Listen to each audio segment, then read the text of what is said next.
meus amores! Tudo bom? Eita, trem bom sou!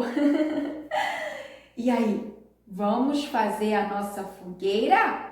Essa dá para deixar em casa, ou na sala, ou no quarto, para enfeitar, para ser um dos nossos enfeites também. A tia mostrou os materiais, agora, ó, mãos à obra. Então, a tia vai pegar o papel, pode ser qualquer papel, como a tia mostrou. Pode ser de revista, papel de caderno, jornal, quem tiver em casa, tá? O que a gente vai fazer? Vamos fazer esses rolinhos. Quanto mais papéis, mais alta a nossa fogueira vai ficar. Ó, fazer esse rolinho. Então, como a gente vai fazer?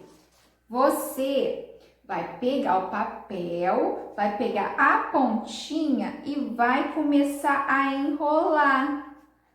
Ó, começa a enrolar. Quanto mais fino você conseguir, melhor. Ó, tô enrolando, ó.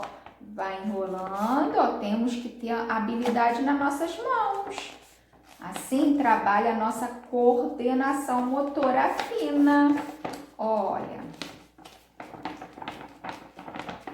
Começa a enrolar, depois fica fácil. Vai enrolando, vai enrolando, vai enrolando. Ó. Aí, para aprender, pode usar cola ou durex. A tia pegou o durex e cola aqui a pontinha. Viu? Aí formou um rolinho. Olha. Depois é só montar a nossa fogueira. Como vai ser o fogo?